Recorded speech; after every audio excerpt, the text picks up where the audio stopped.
Oggi vi racconterò una storia incredibile che ha cambiato la mia vita per sempre. Dopo 30 anni di matrimonio ho scoperto qualcosa che non avrei mai immaginato. Rimanete fino alla fine perché questa storia ha un colpo di scena che vi lascerà senza parole. Mia moglie ed io siamo sposati da 30 anni. Io ho 50 anni e mia moglie 51. Possiedo un'azienda di climatizzazione e mia moglie possiede il suo salone di parrucchiera. Siamo entrambi molto lavoratori e ci siamo costruiti una bella vita. Abbiamo 2 figli, una figlia di 21 anni e un figlio di 23. Entrambi vivono ormai fuori casa. Mia moglie è sempre stata una persona affidabile. Nei 3 decenni di matrimonio non ha mai fatto nulla che mi abbia fatto dubitare della sua fedeltà. È sempre stata dove diceva di essere e tornava a casa quando diceva che sarebbe tornata. Mi avvertiva sempre se sarebbe tornata tardi dal salone. Ma quest'anno, nel 2022, le cose hanno cominciato a cambiare. Piccoli cambiamenti, ma io li ho notati. Il suo modo di vestirsi ha iniziato a cambiare leggermente. Tornava a casa 1 ora o 2 più tardi, ma non era quello che mi dava fastidio. Quello che mi infastidiva era che non mi avvertiva, cosa che aveva sempre fatto in passato. Un giorno è tornata a casa dal salone, mi ha salutato come al solito e mi ha detto che doveva andare in bagno. È corsa nella nostra camera da letto principale, dove si trova il nostro bagno. Dopo circa 20 minuti mi sono reso conto che era ancora in bagno. Non ho detto nulla, ma sembrava che stesse sussurrando. Le uniche parole che ho sentito sono state: "Ci vediamo stasera, tesoro". In quel momento sapevo che non avevamo programmi. Quindi ho pensato che forse sarebbe andata a vedere uno dei nostri figli. Ho preso il telefono e ho mandato un messaggio a entrambi i nostri figli, chiedendo se avevano in programma di vedere la loro madre quella sera. Entrambi hanno detto di no, che non parlavano con la loro mamma da alcune settimane. Dopo aver parlato con i miei figli, ho iniziato a sospettare. Ho cominciato a seguirla. Uscivo dal lavoro prima per seguirla e vedere cosa stava facendo. Avevo diversi furgoni per il lavoro, quindi non sapeva chi stesse guidando. La maggior parte dei giorni andava al salone, ma in alcuni giorni andava in altri posti, come il centro commerciale o un negozio di abbigliamento. Non le ho mai detto nulla riguardo ai miei sospetti perché non volevo sconvolgerla o iniziare una discussione. Volevo essere sicuro di avere delle prove concrete. Al 4° giorno di seguirla, ho notato che ha guidato per 30 minuti fino a una città vicina. Quando ho visto questo, ho pensato: dove sta andando? Ma quando si è fermata in un hotel, il mio cuore ha cominciato a battere forte. Mi sono fermato nel parcheggio dell'hotel e ho tirato fuori il telefono. Non sono uscito, ho cominciato a registrare, ma con mia sorpresa non è mai andata oltre la reception. Sembrava stesse parlando con la donna dietro il bancone. Poi è uscita, è salita in macchina ed è andata via. Ho aspettato circa 5 minuti dopo di lei, poi sono andato via. Sulla strada del ritorno al mio negozio, mia moglie mi ha mandato un messaggio dicendo che avrebbe lavorato fino a tardi quella sera, quindi di non aspettarla alzato. Ho pensato che ci fosse qualcosa di strano. Aveva appena lasciato l'hotel e ora mi stava dicendo che avrebbe lavorato fino a tardi. Quando sono tornato al negozio, la prima cosa che ho fatto è stato controllare online gli estratti conto delle mie carte di credito degli ultimi 3 mesi.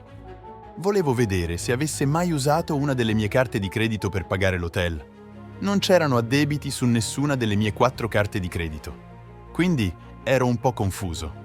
Ha le sue carte di credito, quindi non avevo modo di sapere cosa stesse facendo. L'unica cosa che potevo fare era aspettare e vedere cosa sarebbe successo. Sentivo che mi stava tradendo, ma non avevo prove. Le avrei dato il beneficio del dubbio. Forse aveva un impegno di lavoro in quella città o stava incontrando un'amica. Ma allora perché tutto questo segreto? Il fine settimana successivo avevamo programmato di andare fuori città con alcuni amici in una baita.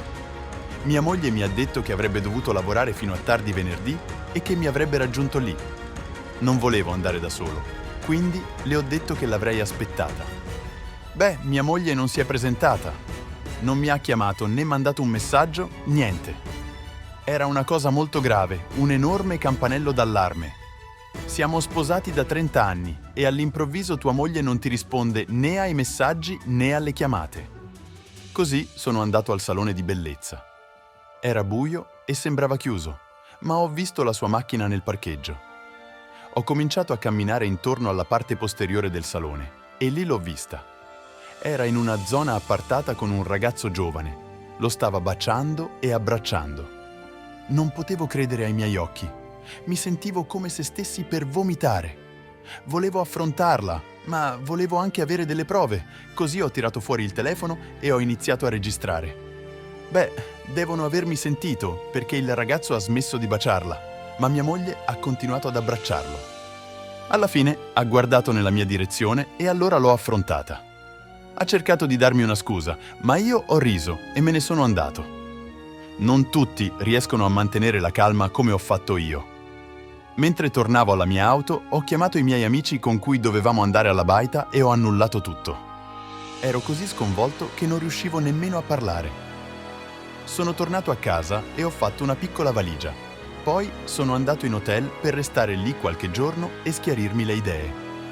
Mia moglie mi ha chiamato e mandato messaggi numerose volte, ma non ho risposto. Non volevo avere nulla a che fare con lei. Il giorno successivo ho deciso di prendere un giorno libero e chiamare alcuni avvocati divorzisti per vedere cosa mi aspettava in un eventuale divorzio. Ma ho ricevuto una strana telefonata da una delle amiche di mia moglie. L'amica di mia moglie voleva sapere dove fossi. Le ho detto che stavo bene e non volevo rivelare la mia posizione. Poi mi ha detto che aveva qualcosa da dirmi. L'ho interrotta e le ho detto che sapevo già che mia moglie mi stava tradendo. L'amica di mia moglie mi ha detto che non era la prima volta che mia moglie mi tradiva. Ho detto: «Cosa? Di cosa stai parlando?» Mi ha detto che mia moglie aveva avuto un'avventura la notte prima del nostro matrimonio. Ho detto: «No, non è possibile». Lei ha detto: «Non sto mentendo, mi ha raccontato tutto. Mia moglie era così ubriaca che non ricorda nemmeno chi fosse il ragazzo». Ho detto: «Ne sei sicura?» L'amica di mia moglie mi ha detto che mia moglie le aveva supplicato di non dire nulla. Le ho chiesto: «Perché aspettare 30 anni per dirmelo?» Mi ha risposto che mia moglie le aveva detto che se l'avessi scoperto, l'avrebbe persa per sempre. Ero sconvolto. Non riuscivo a credere a ciò che stavo sentendo. Dopo quella conversazione, ho chiamato l'avvocato divorzista. Ho chiesto all'avvocato dei consigli sulle finanze. L'unica cosa sarebbe stata la casa e le auto. Niente alimenti poiché mia moglie guadagnava quasi quanto me. E niente alimenti per i figli, poiché erano già grandi. Ho deciso di restare in hotel per qualche giorno in più. Avevo bisogno di tempo per riflettere su tutto. Ho chiamato mia moglie e le ho detto che sapevo dell'avventura di una notte, oltre ad averla sorpresa mentre mi tradiva, e che volevo il divorzio e avevo già consultato un avvocato. L'avvocato ha detto che, dato che mia moglie ha un'attività propria, gli alimenti non sarebbero stati un problema. Io guadagno poco più di $150.000 all'anno e mia futura ex moglie guadagna circa $130.000 all'anno.